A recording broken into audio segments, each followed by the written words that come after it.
नमस्कार। बिहार स्वाभिमान आंदोलन के इस खास चर्चा में आपका स्वागत है।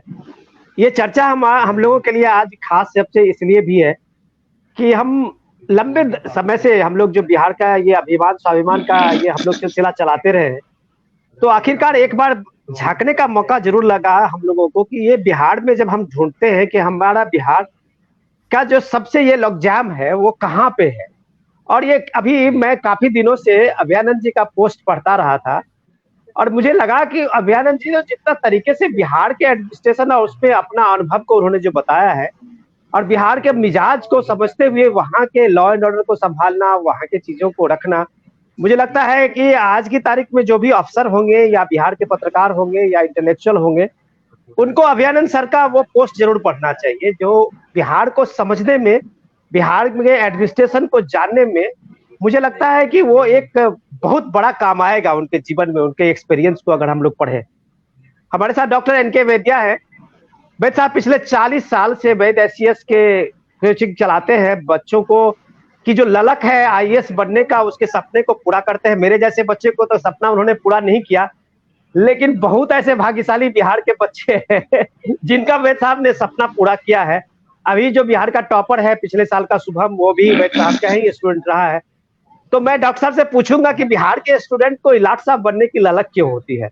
हमारे साथ संतोष जी जुड़ रहे हैं, इंडियन एक्सप्रेस के वहाँ के एडिटर हैं और संतोष जी का एक लंबा अनुभव है पत्रकारिता में उस चीज को समझने का कि बिहार में जो दौर सुशासन का हो या वो भागवत जहाजात का दौर हो या उससे पहले श्री बाबू का दौर हो, ये सब बिहार में कैसे एक एडमिनिस्ट्रेशन के साथ में, आईएएस के साथ में मिलके, ऑफिसर्स के ब्यूरोक्रेसी के साथ मिलके एक बिहार का जो निर्माण है उसको साकार किया था। ये बिहार आज क्यों फेल हो गया। हमारे साथ मनी जी भी जुड़ रहे हैं, पॉलिटिकल लीडर है और लेखक है, चिंतक है, समाजवादी विचारधारा के हैं और बिहार के नब्ज को पहचानते हैं। तो ये सारे दिग्गज जब हैं तो मुझे नहीं लगता है कि मुझे ज्यादा इसमें अपनी बात कहनी चाहिए, लेकिन मैं सिर्फ अपने एक अनुभव से अपनी बात को शुरुआत करता हूँ। अभयानंद सर, मैं अभी बिहार के दो चीजों के इंस्टेंस को, केस स्टडी को अपने सामने में देखा था।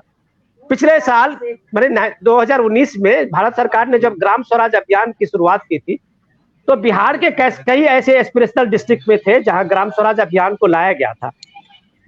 तो मुझे वहां देखने का मौका मिला कि जिस गांव में, जिस जगह में, इलाके में नक्सल और नक्सलिज्म का कोई दूर दूर तक लेना देना नहीं था, उसको बिहार सरकार के एडमिनिस्ट्रेशन के ब्लॉक में उसको नक्सल इफेक्टेड एरिया बना गया था। और जबकि वो प्रोग्राम जब शुरू हुआ था ग्राम स्वराज अभियान का, तो उसे इंश्योर करना था उस डिस्ट्रिक्ट में कि ये सारे प्राइम मिनिस्टर के फ्लैगशिप स्कीम को लागू करना है। तो वहां देखा यह जा रहा था कि वहां स्कूल नहीं चल रहे थे, वहां कोई ब्लॉक डेवलपमेंट ऑफिसर ब्लॉक में 2 बजे के बाद बैठते नहीं थे, 1-2 बजे आए उसके बाद वो चले जाते थे। कहा जाता था कि ये नक्सल प्रभावित इलाका है और ये प्रभावित कह के सालों साल वहां एक तरह से इग्नोर्ड रहा पूरा इलाका और कोई डेवलपमेंट नहीं हुआ। तो मुझे याद आया कि मैंने सिर्फ अभी जम्मू कश्मीर के इस विजिट में मैंने देखा, जब से जम्मू कश्मीर में एलजी मनोज सिन्हा वहां एडमिनिस्ट्रेशन को अपने हाथों में लिए, तो उस टेरर वाला इलाका में जब हार्डकोर टेररिज्म जहां पे था, उन गांव में सर बैक टू विलेज का उन्होंने एक अभियान शुरू किया, जिसमें सारे ऑफिसर बैक टू विलेज में उस गांव में एक रात गुजारते थे और गांव के लोगों से बात करते थे, उनकी समस्याओं को उनके डोर पे सॉल्व करते थे। तो ये अभियान जो ग्रासरूट डेमोक्रेसी में जो बैक टू विलेज हमने देखा, तो मुझे लगा कि एक हमारे यहाँ जहाँ नॉर्मलसी है, जहाँ कुछ नहीं है, वहां ये कहा गया कि नक्सलिज्म है और वहां कोई जा नहीं रहे। बैक टू विलेज की बात तो दूर। तो मैं सीधा सर आपसे ये जानना चाहूंगा कि क्या ब्यूरोक्रेसी को अगर लीडरशिप अगर सही में नहीं है, तो बिहार जैसे जगह में जो आज सिचुएशन फेल किया है, जिस तरह से हम देख रहे हैं चीजें में मेसअप है, तो क्या इसके पीछे का रीजन क्या है। जब आपने 30-35 साल का तो सर आपका अनुभव है, आपने अपने पर्सनल लेवल में उन चीजों को सॉर्ट आउट किया है जहां आपके साथ में तंत्र पूरा सपोर्ट में नहीं भी था।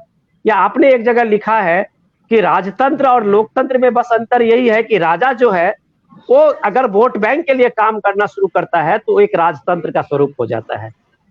तो इन सब हालात में बिहार में ऐसा सामाजिक भागीदारी का जो लोकतंत्र है वो क्यों नहीं बन पाया।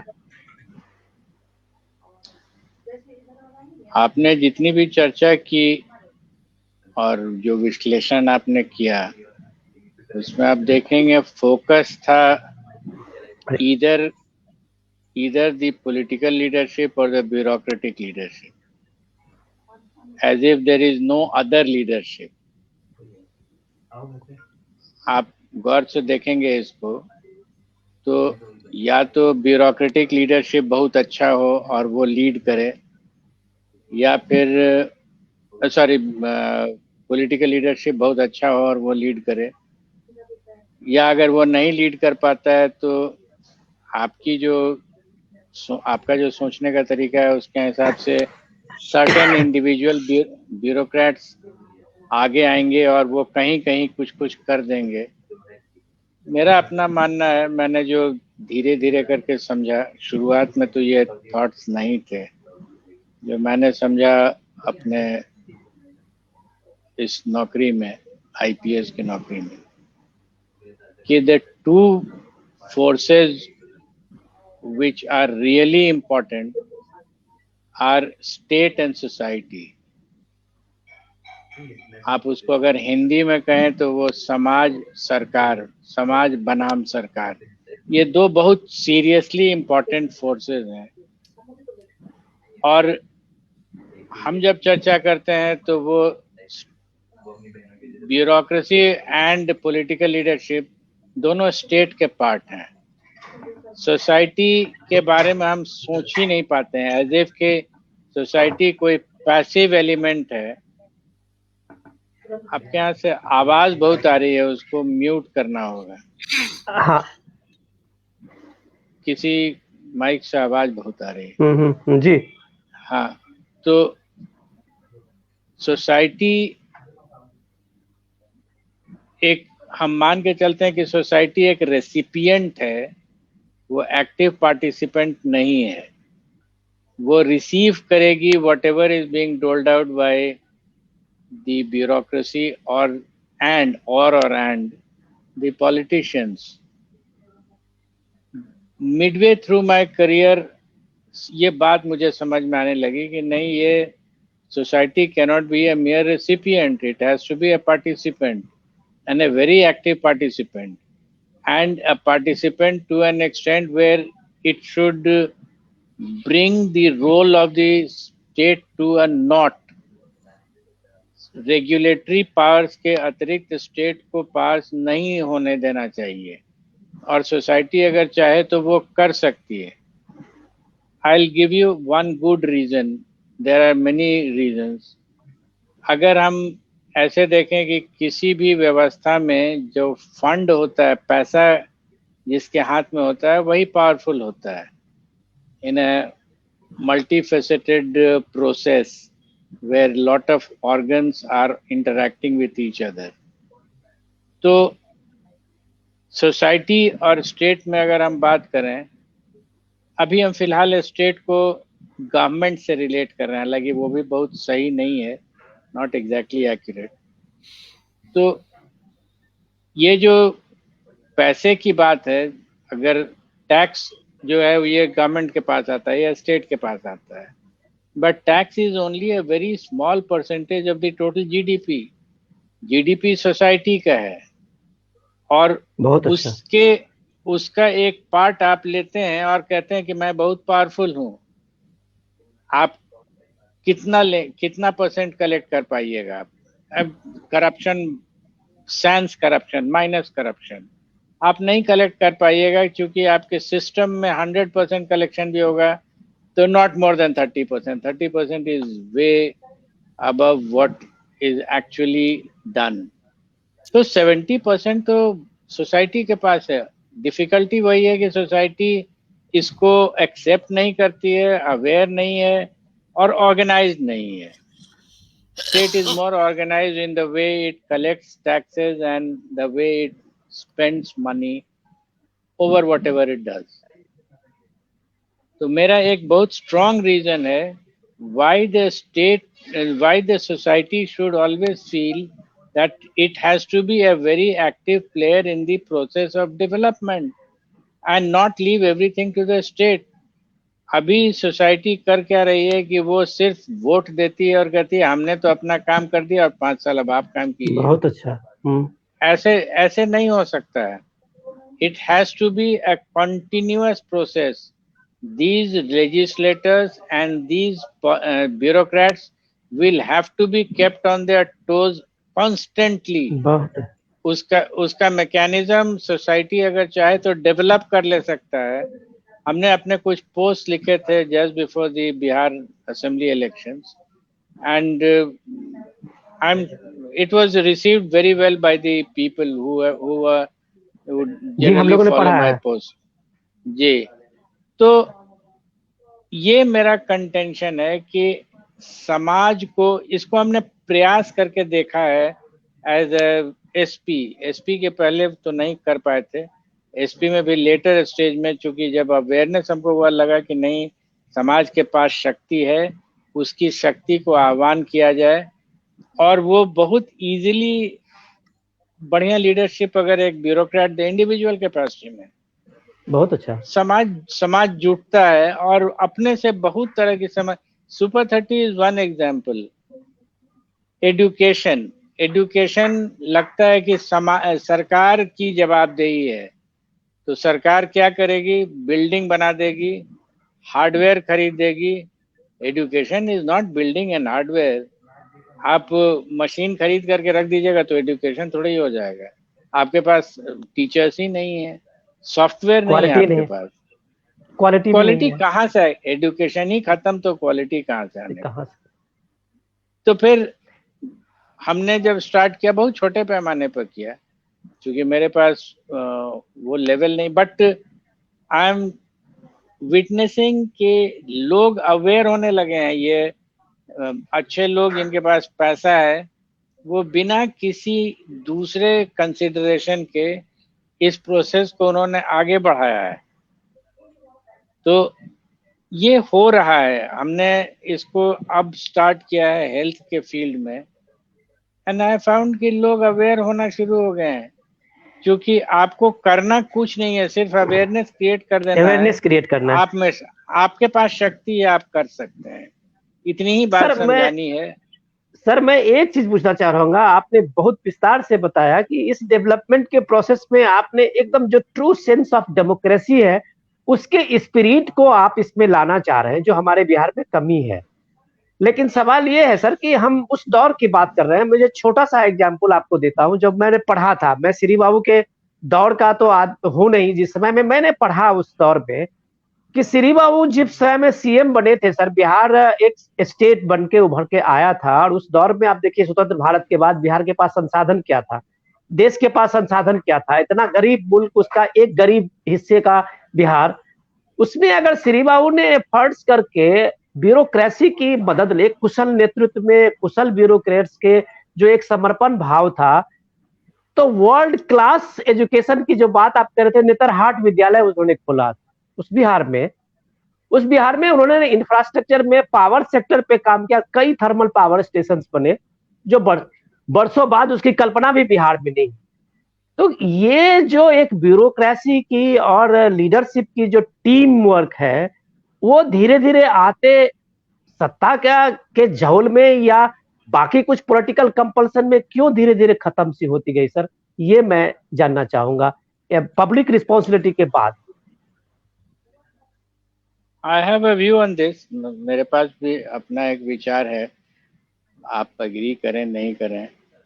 विचार ये है कि अगर एक पॉलिटिकल लीडरशिप, कोई ज्यादा रिसोर्स की जरूरत नहीं होती है। एक जनरल फीलिंग है कि पैसा अगर बहुत होगा तो डेवलपमेंट भी बहुत हो जाएगा। I think it is a misnomer. जो चीज की जरूरत होती है बहुत ज्यादा, वो है नियत। अगर नियत होती है तो नियति भी हो ही जाती है।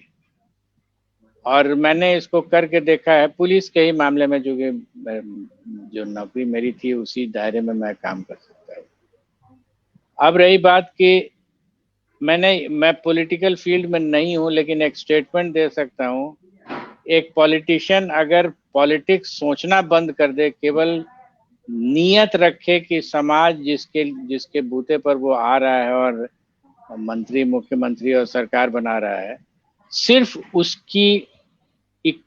उसके हित में काम करे, तो पॉलिटिक्स पर सोचने की भी नहीं जरूरत पड़ेगी कि वाह। कितने वोट कहाँ से आने वाले हैं, इसकी जरूरत नहीं पड़ेगी। और इसका एग्जाम्पल 2010 में बिहार में मिला। 2010 का जो इलेक्शन हुआ बिहार का असेंबली इलेक्शन, उसमें कोई पॉलिटिकल इश्यूज नहीं था। एक ही इशू था कि एक सरकार ने सुशासन। जो प्रॉमिस किया था, वो डिलीवर किया। गवर्नमेंट उसको डिलीवर किया। यस। और इट इज वेरी रेयर कि कोई इलेक्शन पार्टी इसलिए जीत रही है क्योंकि उसने डिलीवर करके दिखाया, बहुत रेयर होता है। और बहुत जब ये रेयर होता होने लगता है, ये जब 2010 का आप रिजल्ट देखेंगे तो इतना मैसिव मेजॉरिटी आया था, वो पॉलिटिकल जोड़ तोड़ से नहीं आ सकता है जिस तरह का मैसिव मेजॉरिटी था। ये पॉलिटिकल प्लस एंड माइनस, इसको मिला दो उसको हटा दो, ये नहीं आता है वैसे। तो अगर आप वो नहीं कर पाते हैं, डिलीवर नहीं कर पाते हैं, तो आपके पास दो ही ऑप्शन है। एक आप ऑप्शन नहीं, दो चीजों को मिला करके एक ऑप्शन है। वन, गो एंड प्रॉमिस, जितना प्रॉमिस कर सकते हो प्रॉमिस कर दो, ये भी कर देंगे वो भी कर देंगे, लोग जानते भी हैं कि इनसे होने वाला नहीं है। और दूसरा कि आप जोड़ तोड़ करके देखो कि इतना परसेंट इधर से निकालेंगे, 5% उधर चला जाएगा।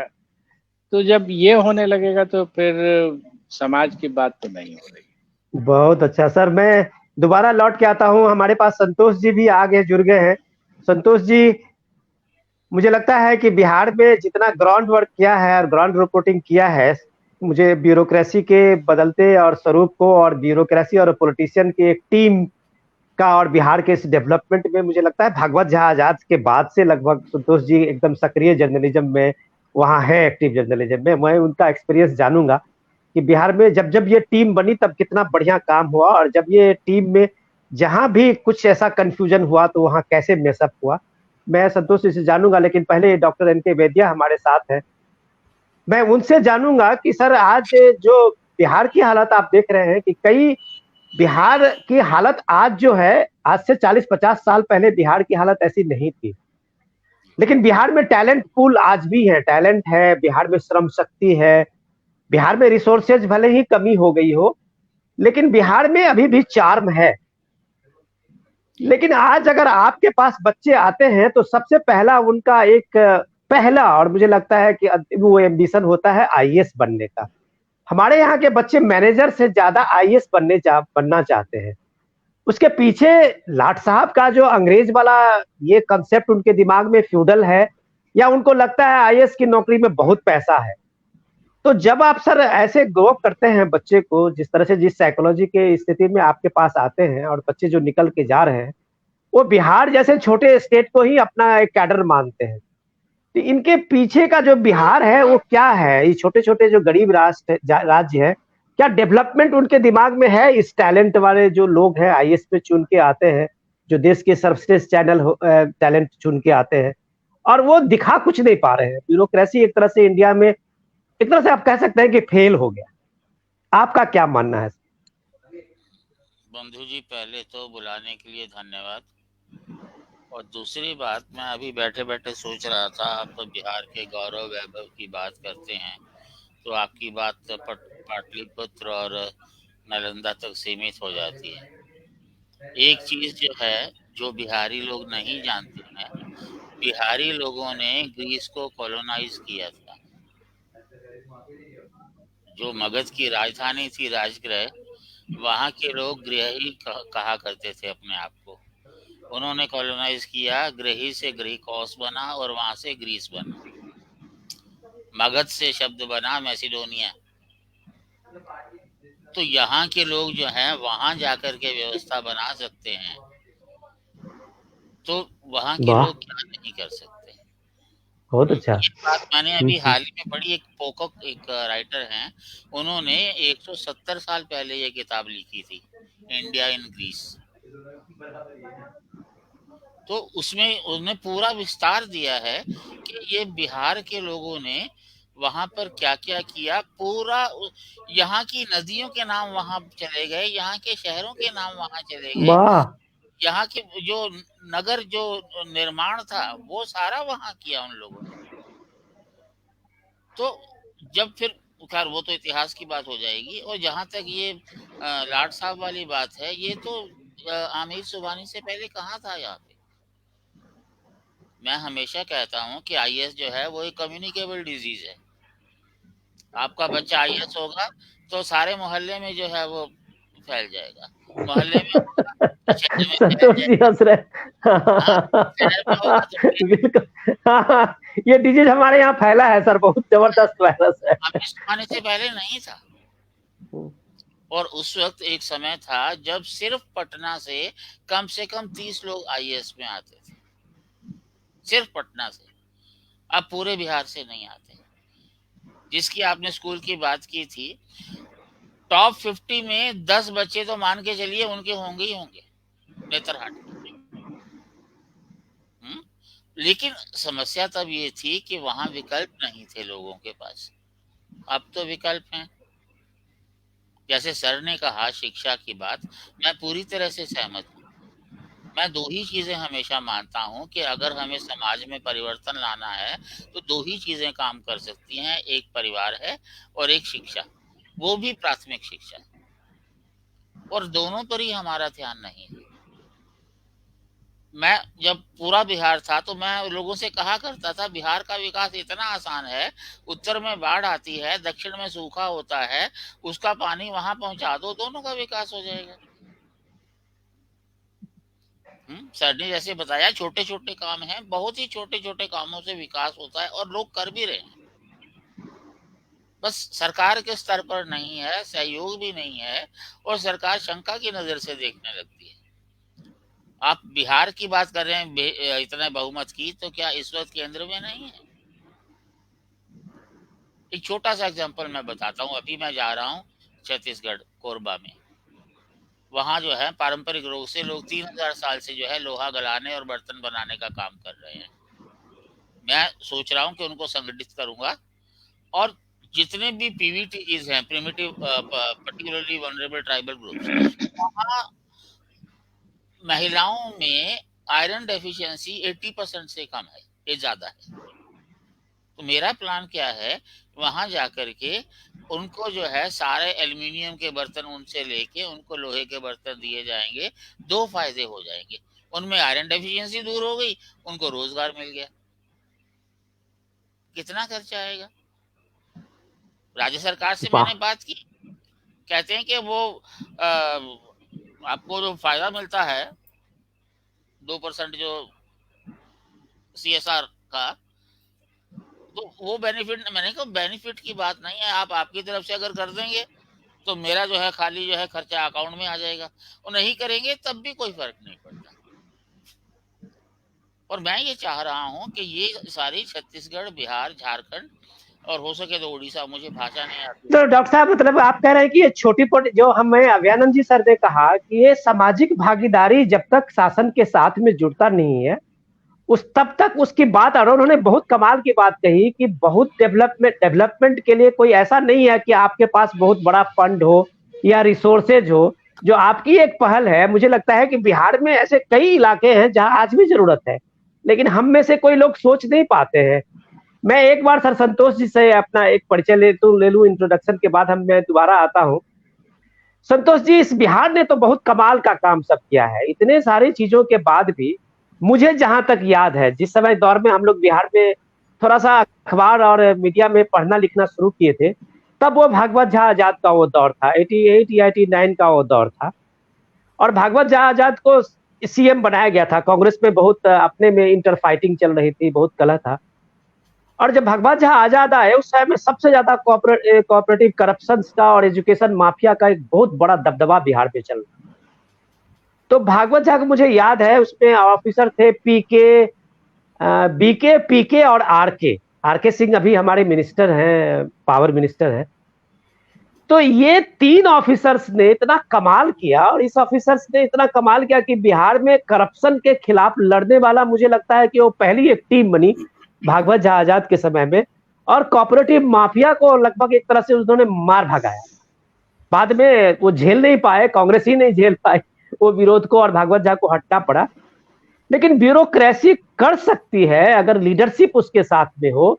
ये बात नीतीश जी ने भी 2005 में किया, जो सर ने कहा, अभी अभयानंद जी कह रहे थे कि 2005 से 2010 का जो दौर था, वो जो नीतीश जी का वो नवरत्न थे, मुझे याद है उसमें कई ऐसे ऑफिसर्स थे जिनको आईएएस का, ये एडमिनिस्ट्रेशन का टॉप अवार्ड भी मिला था दिल्ली में। मैं शायद था उस विज्ञान भवन में, नाम प्रत्यूष जी शायद नाम था उनका, मैं भूल रहा हूँ, शायद वही थे। प्रत्यय अमृत, यस। वो ऑफिसर तो आज भी हैं, लेकिन उसके बाद बिहार में ये एक दो एक्सपेरिमेंट हुआ, उसके बाद ऐसा क्यों नहीं हुआ? या लीडरशिप जो है वो ज्यादा हावी हो गई ब्यूरोक्रेसी पे, या ब्यूरोक्रेसी नीतीश जी के दौर में इस पिछले 15-16 साल में अपने को राजा मान लिया? दिक्कत कहां से हुई? सबसे पहले सबको नमस्कार। और मैं सर उतना पुराना नहीं हूं जितना मुझे मेरा परिचय देते हैं। मैं बिहार में तो 2005 में आया, उसके पहले मैं स्टेट्समैन भोपाल में था। 96 से के बाद मैंने जनरल 98 में किया है, तो जस्ट फॉर रिकॉर्ड। और जैसा कि अब अभयानंद सर ने अपने बताया होगा कि अब ब्यूरो एक मतलब स्वीपिंग स्टेटमेंट किसी को नहीं देना चाहिए। मैं जब आया तो मैंने तो बिहार का टर्न अराउंड स्टोरी देखा। 5 से 10 ऑफ कोर्स मतलब नीतीश जी के टाइम का गोल्डन ईयर्स था। सर ने ही स्पीडी ट्रायल स्टार्ट किया, आई रिमेम्बर। और किस तरह से उन्होंने मुझे बताया भी, मेरी पहली किताब में इंटरव्यू में मुझे बताया था कि किस तरह से वो सारे विटनेस नहीं आते थे और लॉजिकल कंक्लूजन तक कोई केस नहीं पहुंचता था। तो how the rate of speedy trial went up. अब वो रिकॉर्ड सबके लिए, किसी एक व्यक्ति के लिए वो देख सकता है कि वो रिकॉर्ड किस तरह से बढ़े, स्पीडी ट्रायल हुए। तो वो रिफॉर्म्स हुआ। और छोटी छोटी चीजें जो कि लोगों की नजर नहीं जाती हैं, अगर आप साइट पर जाके देखेंगे, इन्हीं का किया हुआ था। नॉट जस्ट बिकॉज की right in front of us I am telling this. Civil consequences of crime, कि आप अगर कोई आप क्राइम किए हुए हैं, आपको पब्लिकली सेम करने के लिए आपको दे दिया वहां, ताकि बाद में आपको कोई नौकरी नहीं मिले, ताकि that they can work as a deterrent. बहुत अच्छा। हाँ, ऐसे नहीं है। पुलिस रिफॉर्म्स भी हुए। आपने डीजीपी डीएन गौतम का नाम सुना, कुणाल साहब का नाम सुना है, अपने अपने टाइम में इन लोगों ने अच्छे काम किए।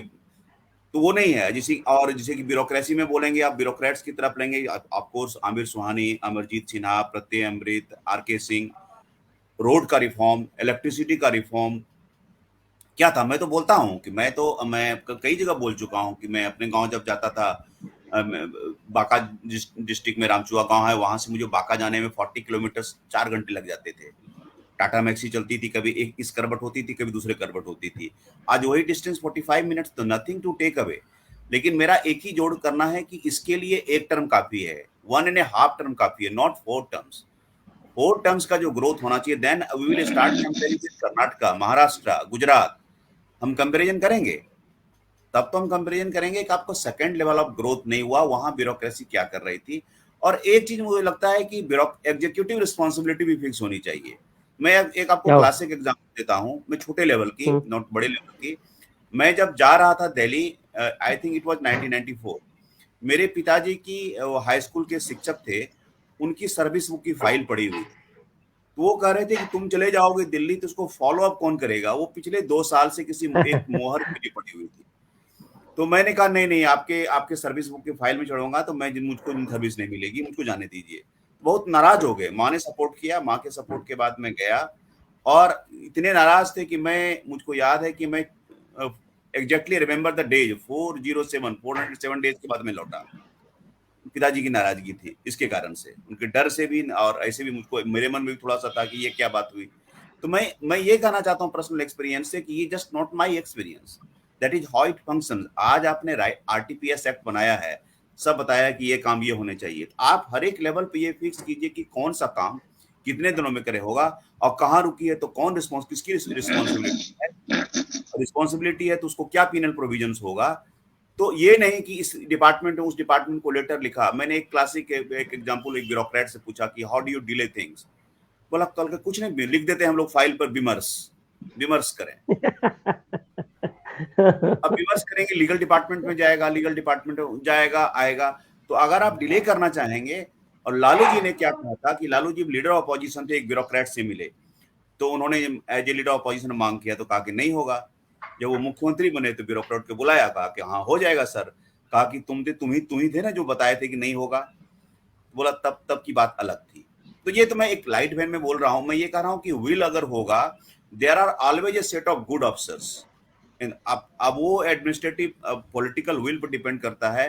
Nitish Kumar did so great political will during his first term. Second term में स्टार्टेड पॉलिटिकिंग, तो थिंग्स स्टार्टेड गोइंग हेवायर, तो एक ट्रैक पर चढ़ा दिया, वो चीजें चल रही है। But we have not moved beyond the phase of bijli, sadak and paani. तो we should have move beyond that phase. अब इंडस्ट्रियलाइजेशन होना चाहिए। अब थोड़े से इथेनॉल के यूनिट सब आ रहे हैं, तो थोड़ा सा बज क्रिएट हो। अब तो आपकी इलेक्ट्रिसिटी भी आ गई, तो अब आपके पास एक्सक्यूज नहीं है। This is not a government job. अब फोर्थ टर्म, अब you have broken the record of first chief minister Shri Babu. What else you want? तो यस, मिक्स होना चाहिए। मैं इतना ही कंक्लूड करूंगा कि there should be executive responsibility, bureaucratic responsibility as well, कि कौन सी फाइल ट्रैकिंग की बात कर रहे हैं, कि कौन सी फाइल कहाँ किसके है, कि रुका हुआ है तो किसकी रिस्पांसिबिलिटी है। तो ये अगर ये चीजें स्ट्रीमलाइन हो जाए, हाउ इट वुड हैपन, इसमें के लिए कानून को चेंज करना पड़ेगा, I don't know. But there are a set of good officers, there are set of lethargic officers as well. ये सिस्टम में तो रहेगा। Same ditto for politicians as well. Santosh ji, मैं आपने जो मुद्दा उठाया, मैं एक बार अभयानंद जी से यही चीज पूछ लेता हूँ कि अभयानंद जी, चाहने से क्या नहीं होता है। जो बात आज संतोष जी अभी कह रहे थे 2005 से 2010 के टर्म की बात, नीतीश जी का, तो उस दौर में हम याद करते हैं जो उन्होंने कहा था कि जो क्रिमिनल प्रोसीड्यूर्स का जो चला, स्पेशल में ये चला, कोर्ट का ये हुआ, और इतनी जल्दी फास्ट ट्रैक कोर्ट के बनने और उसके बाद जस्टिस होने का, और लोगों को जो उस दौर में जो न्याय मिला, उसी दौर की बात है। जो डेवलपमेंट में इतने सारे नए नए घोषणाएं हुई, बच्चों को साइकिल से लेके मुझे लगता है एजुकेशन तक, सबसे ज्यादा अगर काम हुआ तो उसी दौर में हुआ। तो ये जो एक टीम वर्क था ऑफिसर्स के साथ में, जब अभयानंद जी, बिहार का क्रिमिनल रिकॉर्ड था, जब हम लोग जंगल राज की बात कहते थे लालू जी के दौर पे, और 1 से 2 साल में उस जो फास्ट ट्रैक कोर्ट से आप लोगों ने एक कॉन्फिडेंस लोगों में पैदा किया। लोग चलना फिरना, लोग सड़क पे घूमना शुरू किए, रात में भी ट्रैवल शुरू किए। ये चीजें जो है आज फिर ये जंगल राज पार्ट 2 जैसा फिर हो गया। क्या वो सारे क्रिमिनल जो है उनका कॉन्फिडेंस मजबूत हो गया, लोगों का कॉन्फिडेंस कमजोर हो गया है, या लोग ये मान के चल रहे हैं कि कुछ नहीं हो सकता? हुआ क्या बीच में? Fight against crime and criminals कोई डिस्क्रीट प्रोसेस थोड़ी ही होता है कि आप अगर आज फाइट किए 2-3 साल तक कर लिए तो अब अगले 10 साल तक आप निश्चिंत रहेंगे। ये कॉन्टिन्यूअस प्रोसेस होता है, और criminal law starts with FIR and it does not end. आप गौर से देखेंगे तो you pick out any FIR, आज से 40 साल पहले का एक FIR उठा लीजिए और उसको ट्रैक कीजिए कि ये कभी एंड किया कि नहीं। FIR is the beginning of a criminal process. Where does it end? तो आप पाएंगे कि ये कभी एंड करता ही नहीं है। वाह। 5 एक्यूज अगर होंगे,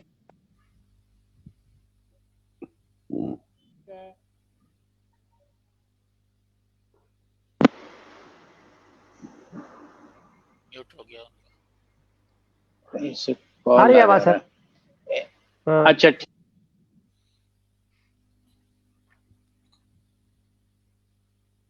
वन सेंटेंस में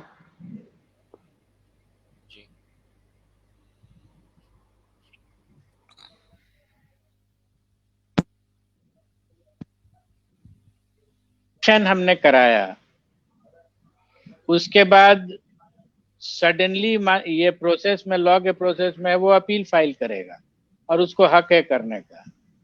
जब अपील फाइल कर देगा तो नॉर्मली अपीलेट कोर्ट्स उसको बेल देते हैं, एडमिट करके अपील कि सुनवाई में लंबा समय लगेगा, तब तक बेल दे दो। तो जब अपील के बाद वो बेल में आ जाता है तो फिर वो क्राइम करने लगता है, तो आप उसको छोड़ नहीं सकते हैं।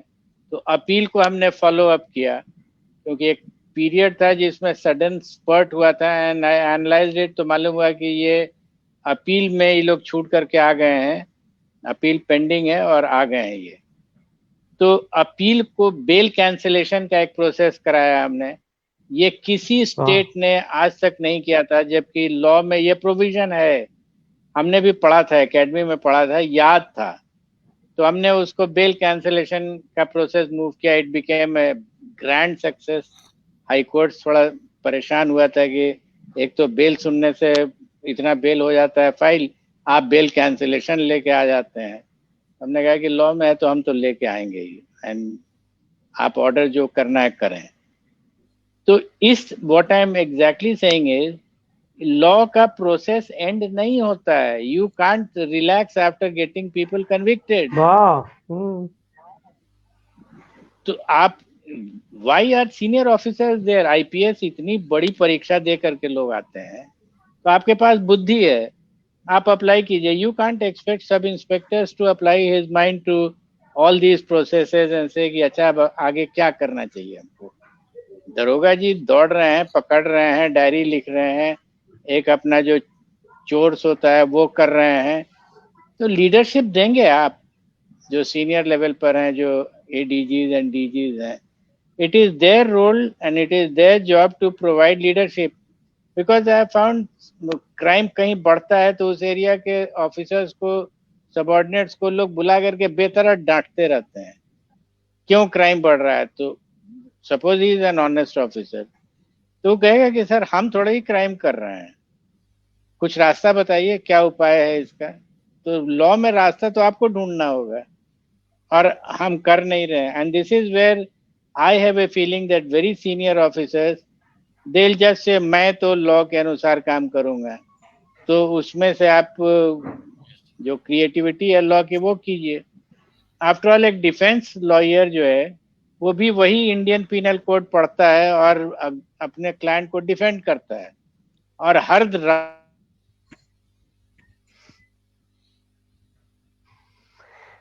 लगता है अभयानंद जी का नेटवर्क शायद अभी टूट गया है। हम लोग दोबारा आते हैं, तो मैं डॉक्टर साहब आपके पास आता हूँ। अभयानंद जी की बात को लेके हम डॉक्टर साहब आते हैं कि मैं अभी अभयानंद जी रिटायर होने के बाद अपने लाइफ एक्सपीरियंस को पोस्ट लिखते हैं सोशल मीडिया पे। मैं डॉक्टर साहब, मैं आपसे इसलिए जानना चाहता हूँ कि इंडिया में एक तरह से इस बात का हम लोग मानते हैं कि ब्यूरोक्रेसी को हमारे सिस्टम में बहुत पावर दिया गया है, और ये अल्टीमेट सोर्स है। जैसे संतोष जी ने कहा कि उनकी अकाउंटेबिलिटी भी नहीं है, और अल्टीमेट तो है ही। तो मैं अभयानंद जी का अभी एक पोस्ट पढ़ रहा था जो सर बता रहे थे। मैं एक बार सर, मैं सॉरी आपको बीच में ये कहा, मैं डॉक्टर साहब से एक सवाल ले रहा था कि आज के जो ब्यूरोक्रेट्स आते हैं, जो आप लोग जिनको एक आईएएस के लिए मदद करते हैं उस सिलेक्शन में आने के लिए, तो अभयानंद जी ने एक पोस्ट लिखा था कि ये कम्युनल राइट की सिचुएशन जहां बन रही थी और पुलिस का पूरा एक बंदोबस्त था कि हम पूरा ऐसी तैयारी करें जो किसी भी तरह से अनटोवर्ड इंसिडेंट्स वहां नहीं हो, लेकिन उन्होंने सब कुछ बंद करके अपना प्रेजेंस ऑफ माइंड दिखाते हुए उस पूरे जो बनने वाला सिचुएशन था उसको खत्म कर दिया, और एकदम नॉर्मल जैसी सिचुएशन अगले दिन हुई। वहां ना कोई पुलिस बुलानी पड़ी, ना वहां कोई बड़ा सा ऐसा मोबिलाइजेशन हुआ जैसे लोगों को पता चले कि कुछ सेंसिटिव बन गया है। ऐसा इन्होंने नहीं होने दिया, जबकि थाना से लेके सारे जगह उन्होंने कहा। मैंने पोस्ट पढ़ा, बहुत मजेदार पोस्ट था अभयानंद जी का। मैं आज जानना चाहता हूं सर कि वही ऑफिसर आज बिहार पे है। हमारे यहाँ एक छोटी सी छोटी घटना हो जाए आज बिहार में तो नेशनल मीडिया की सुर्खियों में आती है, और मुझे लगता है कि पूरा बिहार का जो पुलिसिंग है वो थाने में बैठा हुआ एक दरोगा चला रहा है। तो ये जो आपके जो ये ब्यूरोक्रेट्स बनने आते हैं बच्चे, क्या ये बच्चों में सिर्फ कंपटीशन पास करना और आईएएस बनना एक ये रहता है मन में, या उनको रहता मन में कुछ ऐसी संकल्प भी है कि मुझे कुछ अपने आइडिया ऑफ इंडिया जो है उसको लेके काम करना है? ऐसे कुछ बच्चे आपको दिखते हैं जब आपके उस ट्रेनिंग में या आपके उस कोचिंग में आते हैं ऐसे बच्चे? देखिए, जब बच्चे शुरू शुरू में आते हैं तो ये मान के चलिए एक बड़ा हिस्सा ऐसा होता है जिनका ये होता है कि मेरा तो सर जीवन का लक्ष्य है आईएएस बनना। तो फिर मैं उससे पूछता हूँ उनसे, तो क्या उसके बाद तुम आत्महत्या कर लोगे? बंदा चौंक जाता है। फिर जब जीवन का लक्ष्य पूरा हो गया तो फिर जिंदा क्यों रहोगे? कोई भी सफलता जो है वो पड़ाव होनी चाहिए, और लक्ष्य पहले से निर्धारित होना चाहिए कि आप क्या करने जा रहे हैं करके। तो कुछ परिवर्तन तो लोगों की सोच में आता है। जैसे मैं अभी बच्चों से अक्सर कहता हूँ, शुभम ने नहीं माना, कि आपकी प्रायोरिटी होनी चाहिए मध्य प्रदेश, छत्तीसगढ़, राजस्थान, उड़ीसा, बिहार, अगर काम करना है तो। है कोई नहीं करने दे तो टेक ए स्टैंड। आईएएस की यूनियन बड़ी पावरफुल है, नहीं करते हैं कुछ। जैसे सर कह रहे थे अभय सर, अकाउंटेबिलिटी और ट्रांसपेरेंसी अगर होती हैं दो चीजें, बहुत फर्क पड़ जाएगा। समाज के स्तर पे अगर माँ और शिक्षक का अगर उनके रिस्पेक्ट, अगर आप ड्यू रिस्पेक्ट दोनों को देते हैं, तो समाज में जो परिवर्तन आएगा उससे तंत्र पूरा बदल जाएगा। बिल्कुल डॉक्टर साहब, मैं यही चीज आपने अपने अभी हम एक संतोष जी से एक सवाल ले लेते हैं। संतोष जी तो ऐसे एक संतोष जी का जो एक्सपीरियंस है, संतोष जी अपने को कहते हैं कि हम इसी दौर में हैं, इसलिए हमको आप इसी दौर तक रखिए। लेकिन बिहार का जो बदलता हुआ मिजाज है, उसका संतोष जी आपको बहुत अध्ययन है। मैं आपको श्री बाबू से लेकर नीतीश कुमार तक का वो पूरे दौर को आप पलट सकते हैं कि कैसे क्या एक ट्रांसफॉर्मेशन हुआ है और किस तरह ब्यूरोक्रेसी में चेंज आई है। मेरा सवाल सिर्फ आपसे संतोष जी ये है कि जो बिहार में एक परिवर्तन का दौर दिखा, उस परिवर्तन में जो अभ्यानंद जी ने एक बहुत मार्के की बात कही थी कि उन्होंने कहा कि जनता को साथ नहीं लाया गया। सामाजिक भागीदारी वाली जो डेमोक्रेसी है, उसके तार को ब्यूरोक्रेसी ने कहीं से काट दिया है। नीतीश जी के इस 2 साल के रीजन में जो नीतीश कुमार का जो डिपेंडेंसी ब्यूरोक्रेसी पे ज्यादा बढ़ गई है, तो मुझे भोला बाबू का एक कोट करना पड़ेगा। भोला बाबू ने एक बार नीतीश जी को कहा था, शायद कहीं अखबार में छपी थी, मुझे याद है कि उन्होंने नीतीश जी को कहा था कि नीतीश जी आप अच्छा चीफ सेक्रेटरी बना सकते हैं, लेकिन बिहार के लिए आप अच्छा चीफ मिनिस्टर नहीं बना सकते हैं। इट मीन्स कि नीतीश जी ने किसी भी पॉलिटिकल लीडर पे रिलायबिलिटी उन्होंने दिखाई नहीं। उनके बहुत ही क्लोज के क्लोज ही लोग हैं। ये आरपीएन सिंह या बाकी जो लोग अभी आ गए, नीतीश जी के उसी ब्यूरोक्रेट्स के चेन में थे जिनको नीतीश जी ने आप पॉलिटिकल सिस्टम में ले आया है। तो पॉलिटिकल सिस्टम में लीडरशिप आना बिहार में एक तरह से खत्म हो गया। पिछले 10 साल की बात आप देखें तो ब्यूरोक्रेसी एक तरह से अपने को मान लिया कि ये देश हम ही चला रहे हैं, बिहार तो हम ही चला रहे हैं, और जनता की भागीदारी टूट सी गई। ये मेरा अपना अनुभव है कि मैं जिस गांव से आता हूं, वहां पंचायत नाम की चीजें सिर्फ बीडीओ साहब जानते हैं, बाकी कोई पंचायत नहीं जानती। ये इतना हावी बिहार में ब्यूरोक्रेसी कैसे होगी संतोष जी? अभी देखिए, एक एग्जाम्पल अभी रिसेंट का एग्जाम्पल है। जब लीकर पॉलिसी की काफी शिकायत हुई कि आपने, मुझको याद है कि जब ये डिसीजन नीतीश कुमार ले रहे थे, सबसे पहले तो पार्शियल लिया था बैन का। आई थिंक 2016 के ये अप्रैल की बात है। और जब एक सीएम हाउस के चैम्बर में बैठे हुए थे विधानसभा में, तभी उनको फीडबैक आता है कि महिलाओं ने बहुत ज्यादा उग्र प्रदर्शन किया है। उसके बाद फिर वो डिसीजन आता है, तो वो नॉट करके कहते हैं कि आप लोग कुछ दिन रुकिए, आपको बड़ी खबर मिलेगी। तो उस समय हम लोग सेंस नहीं किए थे कि टोटल बैन होगा। वो उनके रिएक्शन पर था, महिलाओं के रिएक्शन पर। तो मैं उस प्रश्न पर आ रहा हूं कि उसके बाद उनके फीडबैक पर, जो खास करके he meant the self help group के कारण से वो रिएक्शन होता है। लेकिन जब लिकर पॉलिसी आती है, तो उन महिलाओं का जिनके बारे में बोलते हैं कि अब उनके पति ने पीना बंद कर दिया, उनका क्या रोल होगा? आज के डेट में आप कह रहे हैं कि आपके बैकयार्ड में अगर कोई भट्टी चला रहा है, उसके बारे में बताएं। तो ये चीजें कैसे काम करेगी? How would women participate? उनकी सिक्योरिटी का क्या होगा? कैसे पुलिस के साथ वो कॉपरेट करके करेंगे? ये पार्ट है। दूसरा पार्ट ये था कि उसमें कुछ शेड्यूल कास्ट की कुछ कम्युनिटी के लोग खुद उसमें उस बिजनेस में थे। वो कम्युनिटी फाइन लगाया था, उसको शायद गवर्नमेंट ने डाइल्यूट किया। तो वुमेन का पार्टिसिपेशन कैसे होगा? तो मैं पब्लिक पार्टिसिपेशन की बात कर रहा हूँ। इसके लिए कोई ब्लूप्रिंट तैयार नहीं है कि ये कैसे है। ये बात ये आंशिक रूप से सत्य है कि he depended on a handful of bureaucrats. 5-7 bureaucrats आप देख लीजिए कि आप 10 वर्ष में 10-12 ब्यूरोक्रेट से पार नहीं करेंगे आप। उन्हीं ब्यूरोक्रेट्स पर, चंचल कुमार मैं नाम लेके कहता हूँ, बहुत दिनों से सेम हाउस में, there could have better bureaucrat than him. I am not saying he is not a good bureaucrat, but लेकिन आप एक जिसे प्रत्यय अमृत है, प्रत्यय अमृत को आप इस आरसीडी में, रोड कंस्ट्रक्शन डिपार्टमेंट में डाल देते हैं, फिर एनर्जी डिपार्टमेंट डाल देते हैं, और फिर हेल्थ में डाल देते हैं, स्वास्थ्य में भी डाल देते हैं। तो इसका मतलब है कि ट्रस्ट डेफिसिट है आपके पास, और लैक ऑफ गुड ब्यूरोक्रेट्स है। आपने वो कल्टीवेट नहीं किया है। तो ये चीजें तो एक पूल है, अगर आप देखेंगे लिस्ट में there is a wide pool, but उनको जो डेलीगेट करने की रिस्पॉन्सिबिलिटी है, तो I think you would say कि बॉयल्स डाउन टू से सम 10-15 ब्यूरोक्रेट्स जो कि जिनको आप चेंज मेकर करके आपने प्रेजेंट किया है। और दूसरा बहुत पार्ट आपका बढ़िया। पॉलिटिकल लीडरशिप की बात थी। ऑफ कोर्स आप ठीक है, आप ये कहते हैं कि हमने डायनास्टिक रूल को प्रमोट नहीं किया, बट आपने लीडरशिप भी तो प्रमोट नहीं किया। हु इज योर सेकंड रंग लीडर सर? आप बता नहीं सकते हैं सेकंड, आप कुछ तो क्रिएट करते। ईबीसी ओबीसी किसी समुदाय से लेकर के आज आपके सेकंड रंग लीडरशिप में आप आरसीपी सिंह का हिंट कर रहे थे, वो बात कर रहे हैं, और against CMs will become minister there, central minister. Santosh ji, मैं याद दिला देता हूँ चलते चलते, waiting in the wings at 60 plus, but who are your 40 plus leaders? BJP is ready to subsume your identity. क्या करेंगे आप? संतोष जी? ये हम लोग पिछली में जी संतोष जी, हम पिछले चर्चा में हम लोग चर्चा कर रहे थे कि पीके ने दिल्ली में एक चर्चा चला दी प्रशांत किशोर से कि नीतीश कुमार प्रेसिडेंट के इलेक्शन में आते आते उनका कुछ बड़ा रोल हो सकता है।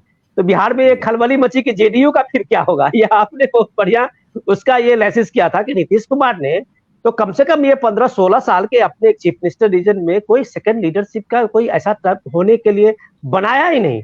ये ब्यूरोक्रेसी का, मैं इसी बात को लेकर अभ्यानंद जी से एक चीज पूछ लेता हूँ कि अभ्यानंद जी, एक पॉपुलर स्लोगन के रूप में शराबबंदी को जिस तरह से लागू करने की बात नीतीश जी ने की, ये भी संतोष जी कभी हम लोग चर्चा कर रहे थे, उन्होंने कहा कि ये भी एक बिहार में ही यूनिक है कि पहले आप गांव-गांव तक शराब पहुंचाए और अगले टर्म में आते-आते गांव-गांव के शराब को दुकानों को बंद कर दिया। तो ये दोनों चीज एक साथ ही हुई। लेकिन सबसे कमाल की बात है, आज सुप्रीम कोर्ट से लेके हाई कोर्ट, सुप्रीम कोर्ट सरकार को बार-बार दुहाई दे रही है कि आप बंद कीजिए, आपका ये लॉ काम नहीं किया, और सरकार मानने के लिए तैयार नहीं है। तो जो एक सिस्टम आपने एक फास्ट ट्रैक कोर्ट की बात कही थी सर, और उसका आपने एक सक्सेस दिखाया था उस समय में, और आज जो है एफआईआर की बात तो छोड़िए, सर अब हालत ये हो गई है कि एकदम इंस्टेंट उसको जजमेंट मिलता है गांव में। ये हम लोगों ने देखा है जिस तरह से शराबबंदी को लेके एक पूरा का एक ग्रुप बना है लॉ एंड ऑर्डर सिचुएशन का वहां पे। तो क्या इसको ब्यूरोक्रेसी ने इस चीज को समझी नहीं, इस बात को समझ नहीं पाए थे? क्या नीतीश जी ये जो डिसीजन ले रहे हैं वो बिहार जैसे स्टेट में इंप्लीमेंट हो पाएगा कि नहीं हो पाएगा, या बिहार जैसे गरीब राज्य में एक बहुत बड़ा जो है एक डिजास्टर साबित होगा? क्या ये असेसमेंट ब्यूरोक्रेसी नहीं कर पाती है क्या, या अपने लीडरशिप को नहीं समझा पाती है क्या? 2013 में डीजीपी था स्टेट में, और 3 back to back huge tragedies हुई। असेंबली चल रही थी उस समय, मेजर हुज ट्रेजेडीज जो आजकल आए दिन हो रही है। तो ऑब्वियसली हर हुज ट्रेजेडी में सरकार रैटल्ड हो जाती है, और होना भी चाहिए, समाज परेशान हो जाता है। तो हमसे पूछा गया बुला करके, वेरी ऑब्वियसली पॉलिटिकल लीडरशिप ने हमसे पूछा कि क्या कर सकते हैं हम लोग जल्दी। ऐसे जो आपके पास अभी का कानून है इसमें तो हम लोग कुछ नहीं कर सकते हैं, बट हमने ये भी नहीं कहा उनको कि आप एक नया कानून बनाइए। हमने कहा सर हम इसको कन्वर्ट कर देते हैं इस एक्ट को इनटू एन इकोनॉमिक ऑफेंस। और लॉजिक मेरा था कि आपके जो लोग धंधा कर रहे थे इसमें हुज ट्रेजेडी जिनके कारण हुआ था, वो सब लाइसेंसीज थे, वो शराब बनाने मैन्युफैक्चरिंग के उनके पास लाइसेंस थे। तो हमने आर्गुमेंट लिया कि आपको लाइसेंस हमने दिया था और आप छिपा करके इलीगल शराब बना रहे हैं, तो हम इलीगल शराब तो एक छोटा सा पार्ट होगा एक्साइज एक्ट का, but you have cheated the government of revenue. अगर आप बनाते ठीक से शराब तो हमको रेवेन्यू मिलता है, तो हम आपने सरकार से रेवेन्यू चीट कर लिया है, और उस चीटिंग के बदले में आप पर IPC and prevention of black PMLA जो कानून है ये सब हमने उसमें लगाया, और उसमें उनको प्रोसिक्यूट किया। इसको हमने एक forward linkage and backward linkage का कॉन्सेप्ट डेवलप किया, जो पहली बार हो रहा था। जब भी कोई कंसाइनमेंट पकड़ा जाएगा तो उसका forward and backward linkage in terms of economics, पैसा कहाँ जा रहा है, पैसा का क्या हो रहा है। एंड वी अप्लाइड दिस, एक क्रिएट हमने किया, not a new law but the old law applied to a particular situation. And I tell you Vinod ji, इस इतना जबरदस्त रिएक्शन था, people who were doing it, उनको लगने लगा था कि एक्साइज एक्ट 47A तो टूथलेस एक्ट है, उसमें तो कुछ भी नहीं था, और वो जानते थे कि ये छोटे मोटे लोग पकड़े जाएंगे, हम लोग कहाँ पकड़े जाएंगे। हमने उसी लॉ में इनको अंदर किया, एंड आई टेल यू 1-1.5 साल तो एकदम लगा जैसे कि शांति हो गई। उसके बाद देन आई रिटायर्ड, और बाद में फिर ये नहीं, उसके बाद कोई हुई ट्रेजेडी नहीं हुई। लोगों को समझ में आ गया था कि आप, चूंकि उनका प्रॉपर्टी कन्फिस्केट होने लगा था ना, उसको ही देख करके सरकार ने इस एक्ट में प्रॉपर्टी कन्फिस्केशन को लाया, लेकिन हमको नहीं लगता है कि वो उस लेवल पर इफेक्टिव हो रहा है। ऐसे भी डिटेल्स हमको अब एक्टिविटी की जानकारी है नहीं, और जानकारी रखने की इच्छा भी नहीं होती है। तो मैं समझा सर कि मतलब आप एक ब्यूरोक्रेट्स अगर करना चाहें, अगर आप करना चाहें, जो आपने नियत की बात कही थी, तो अगर आपका नियत साफ है और आपको करना है तो आपके पास बहुत असीमित अधिकार है, आप कर सकते हैं, जनता के भरोसे को लेके भी कर सकते हैं। मैं डॉक्टर साहब आपसे, वैद्य साहब, एक चीज जानना चाहूंगा कि ये समस्या सिर्फ बिहार की नहीं है, ये ब्यूरोक्रेसी का और सत्ता का जो गठजोड़ है वो किस तरह से एक बीमारी का रूप लिया है, वो आप अभी महाराष्ट्र को देख सकते हैं, ऐसे स्टेट को देख सकते हैं जो एक साधन संपन्न स्टेट है, और उसमें हालत ये है कि पुलिस ऑफिसर परमवीर सिंह के पीछे आज पूरे महाराष्ट्र पुलिस ऐसे हाथ धो के पड़ी हुई है कि पुलिस को अगर बस चले, कोर्ट का ऐसा नहीं हो, तो परमवीर सिंह को कभी भी थाने पे आके लटका देंगे कि भैया ये हमारा डीजीपी रहा है और ये इस डीजीपी को आप सजा दीजिए। ये सत्ता का क्या ऐसा गणित है जो पूरे के पूरे ब्यूरोक्रेसी उसके पीछे पीछे दौड़ने लगती है, और ये सत्ता का क्या ऐसा कभी ये रहा है कि सत्ता से आंख मिलाने की हिम्मत भी ये ब्यूरोक्रेसी कभी करती रही थी, और इस ब्यूरोक्रेसी के पास इतनी ताकत, कॉन्स्टिट्यूशनल राइट मिला है, फिर ये ब्यूरोक्रेसी का ऐसा झोल क्यों हुआ कि आज सिर्फ ब्यूरोक्रेसी सिर्फ व सिर्फ जो कई स्टेट में देखा जा रहा है वो सत्ता के इर्द गिर्द खाली घूम रही है, उसका अपना कुछ भी नहीं है। सर शुरुआत अगर हम देखें तो वो तो होती है इमरजेंसी से। इमरजेंसी में ब्यूरोक्रेसी की कमर एकदम तोड़ दी थी, आप कहिए, बिना रीढ़ की हड्डी के लोग रह गए थे। और उसके बाद जब जब भी बहुमत की सरकार आई है, पूर्ण बहुमत की केंद्र में, तो ब्यूरोक्रेसी का हाल जो है कोई अच्छा नहीं रहा। जब जब जो है कोलिशन गवर्नमेंट्स रही हैं, ब्यूरोक्रेसी को काफी कुछ रहा है करने के लिए, क्योंकि अगर आपके मंत्री जो हैं, एक मुझे छोटी सी कविता याद आ रही है, राजा बोला रात है, रानी बोली रात है, मंत्री बोला रात है, संतरी बोला रात है, आज सुबह सुबह की बात। तो वहां से जो चलता है, और फिर जिस तरह से जिसको करना है ना वो तो करते हैं इंडिविजुअली, सिविल सर्वेंट्स की, चाहे वो पुलिस में हो चाहे सिविल एडमिनिस्ट्रेशन में हो, इंडिविजुअली तो आप मतलब कई किताबें लिख सकते हैं। लेकिन अगर आप एक तंत्र के तौर पर कहें, मैं तो हमेशा कहता हूँ सरकार का मतलब क्या है, सरकार जो सड़क सड़क के चलती है वो सरकार होती है। तो उसको स्पीड बढ़ाना ब्यूरोक्रेसी कर सकती है। ब्यूरोक्रेट जब नया नया जाता है, यंग होता है, उसके पास बहुत आइडियाज होते हैं, पर वो तंत्र का हिस्सा बनने के बाद जो है वो सारा जो है वो इनर्शिया भर जाता है उसमें। जब तक मैं बताया ना अकाउंटेबिलिटी एंड ट्रांसपेरेंसी नहीं होगी, और जब तक पॉजिटिव और नेगेटिव सैंक्शंस दोनों नहीं होंगी, मैं तो ये मानता हूँ कि किसी भी ब्यूरोक्रेट का इवैल्यूएशन वहां के लोगों के द्वारा होना चाहिए, ना कि बॉसेस के द्वारा। अपने आप हालत सुधरेगी। बहुत अच्छा डॉक्टर साहब, काफी शानदार चीज आपने बताई। मैं संतोष जी को आपकी ही बात को एक चीज पूछ लेता हूँ कि संतोष जी, अभी पिछले वर्षों में जो जब भी कोई करप्शन के बड़े बड़े चीजें खुलती है, फाइलें खुलती है, या आप देखेंगे करप्शन के बड़े ऐसे घोटाले सामने आते हैं, बिहार में तो अमूमन करप्शन की रोजे आम जिंदगी की हिस्सा बन गई है, तो ब्यूरोक्रेसी की शिकायत होती है कि पॉलिटिकल सिस्टम करप्ट है इसलिए ब्यूरोक्रेसी करप्ट है। जबकि ब्यूरोक्रेसी अगर करप्ट ना हो तो क्या पॉलिटिकल लीडरशिप करप्ट होने में 4 बार सोचे, या पॉलिटिकल लीडर के सामने में ब्यूरोक्रेसी इतनी कमजोर है कि करप्शन वो भी करते हैं और ये भी करते हैं, दोनों मिलके कर रहे हैं। इस दोनों करप्शन के पीछे ब्यूरोक्रेसी और पॉलिटिकल लीडरशिप का कितना तालमेल है संतोष जी?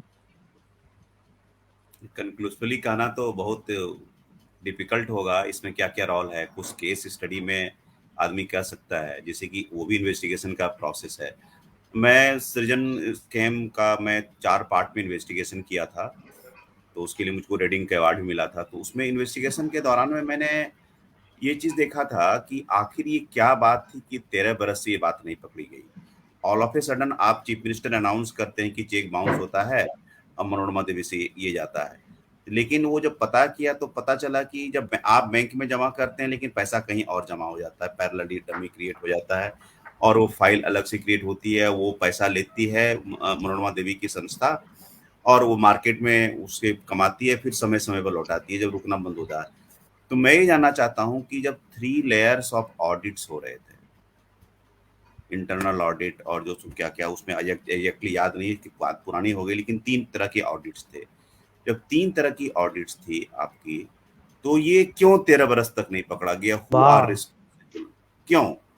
कौन कौन जिम्मेदारी लेगा इसका? ऑडिट करने वाले, फाइनेंस मिनिस्टर, कौन लेंगे? मुख्यमंत्री? Who will take responsibility? नीचे के अधिकारी? और एक छोटी सी संस्था की बात थी। तो ये एक लेवल पर नहीं है, जिस जिस लेवल पर ये जाता है उस लेवल से शुरू होता है। ये नहीं कह सकता है कि इसी लेवल पर हुआ है कि पर्टिकुलर ब्यूरोक्रेट्स ने किया है, पॉलिटिशियंस ने किया है। तो ये हम एक स्टेटमेंट नहीं देंगे किसी के बारे में कि हाँ politician bureaucrats both are corrupt. No, case study आप अगर देखेंगे उस हिसाब से डील करेंगे। ऑफ कोर्स कोर्ट विल, आप हैवी हैबिट से को कुछ अभी सृजन के बारे में कुछ नहीं कहा है और आपने देखा उस इन्वेस्टिगेशन में उसके बाद कुछ नहीं निकला, बात आगे नहीं बढ़ी वहां तक। जो उसमें तो हम लोग we move on from one story to another, एक करके बढ़ जाते हैं। तो मैं एक छोटा सा आपको एग्जांपल दिया कि किस किस लेवल पर ये बातें पकड़ी जाती है। तो ब्यूरोक्रेट्स चाहेंगे तो उस चीज को पकड़ सकते हैं, अगर डिटेक्ट कर सकते हैं कि किस लेवल पर हुआ है। मैं वही कहूंगा संतोष जी आपके केस स्टडी आपका तो जी संतोष जी आपका तो ये केस स्टडी है, आपने उसके एक पर्टिकुलर केस को डील किया है। और मैंने कभी बिहार में, मेरा ये सौभाग्य नहीं मिला है कि कोई इस तरह की कोई स्टोरी को देखूं।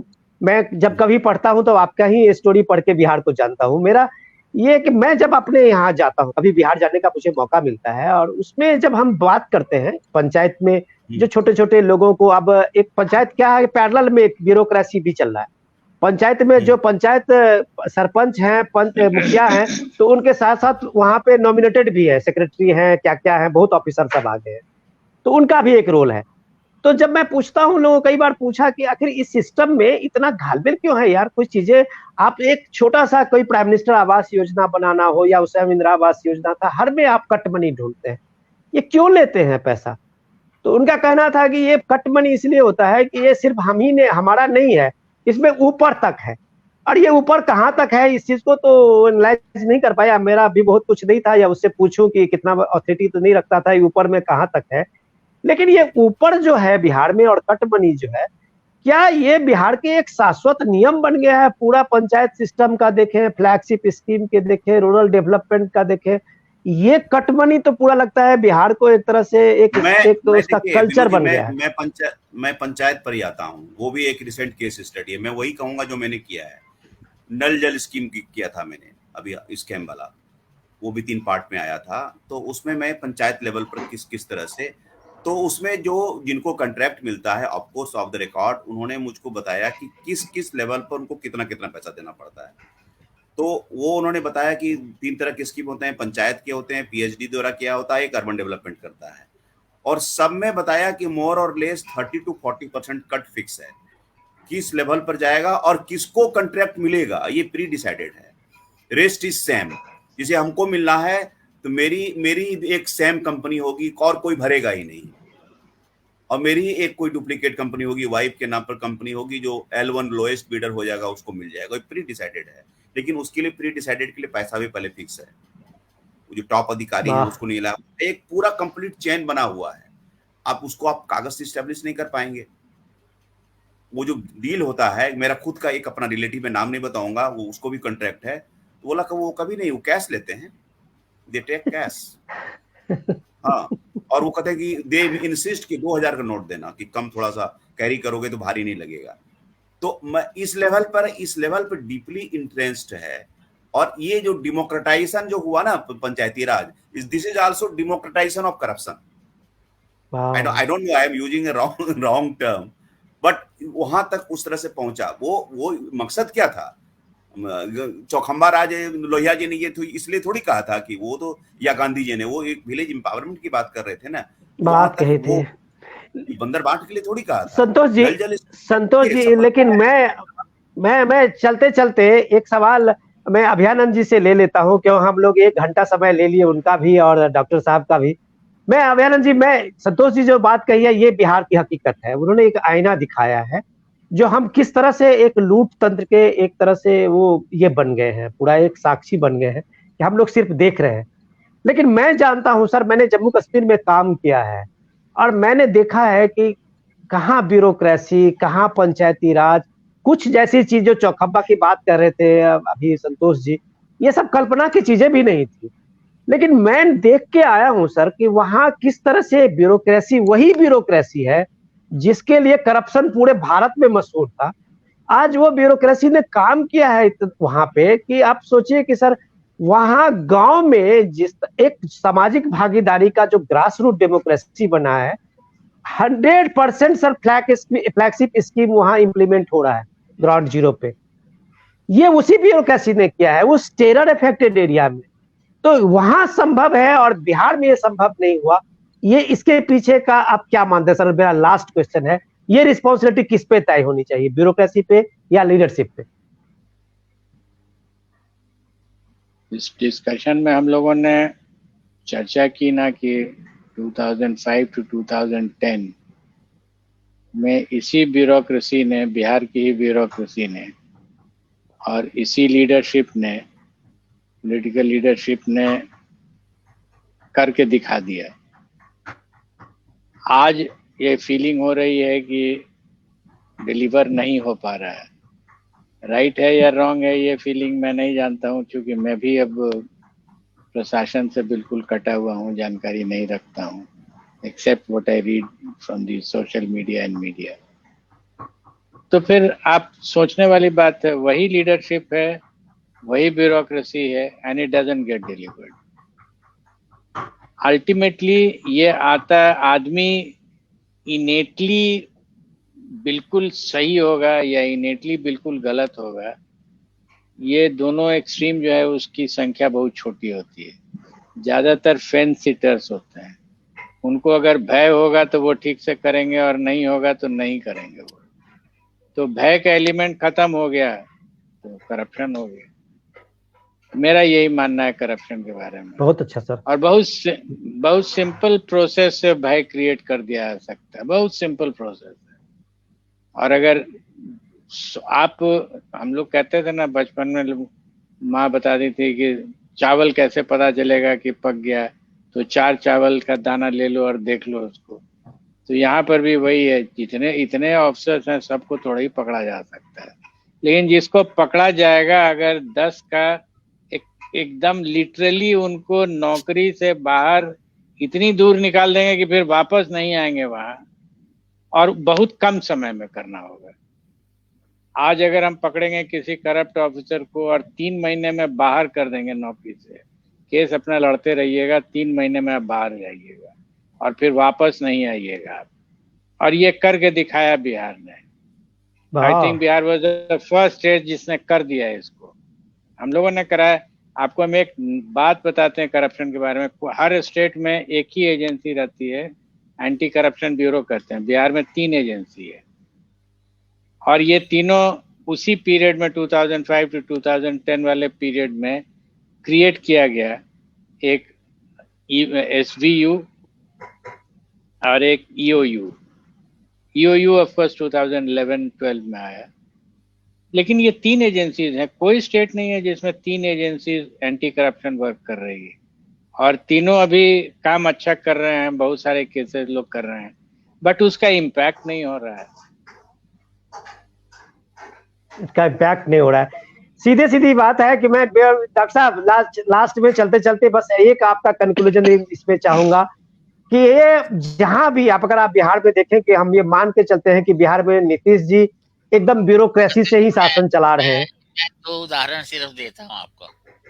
चाइना में रेल एक्सीडेंट हुआ था, एक बहुत बड़ा एक्सीडेंट 2013 में, सैकड़ों लोग मारे गए थे। सेक्रेटरी रेलवे और रेलवे मिनिस्टर दोनों को मतलब फांसी दे दी गई थी। आज तक आपने कभी उसके बाद कोई रेल एक्सीडेंट मेजर नहीं सुना होगा। सिंगापुर में करप्शन का हाल 1970s में इंडिया की तरह नहीं, इंडिया से बदतर था। 95% करप्शन था। सरकार ने सब कुछ किया, ब्यूरोक्रेट्स की सैलरी 3 गुना बढ़ा दी, करप्शन कम नहीं हुआ। 136 मेरा ख्याल है ब्यूरोक्रेट थे, एक दिन उन्होंने एक को छोड़ के 135 को सस्पेंड किया, टर्मिनेट किया, जेल में डाल दिया। अगले दिन करप्शन 5% रह गया। अब निष्कर्ष आप निकाल लीजिए। बहुत बढ़िया डॉक्टर साहब, लेकिन इस देश का डेवलपमेंट हो या स्टेट का डेवलपमेंट हो, एडमिनिस्ट्रेशन तो एक ऐसी चीज है जो आपके नूक एंड कॉर्नर तक में चीजें को ले जाएगी। स्कीम को ले जाना है तो वो ब्यूरोक्रेसी ही लेके जाएंगे। उनके पास आइडिया है, उनके पास में पॉलिसी है, वो सब कुछ कर सकते हैं।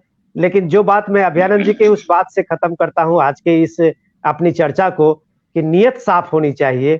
और अगर नियत साफ है, अगर 10% लोग भी नियत साफ वाले हो जाएं, तो मुझे लगता है कि बिहार जैसे पिछड़े राज्य का भी विकास हो सकता है, उसकी भी किस्मत चमक सकती है।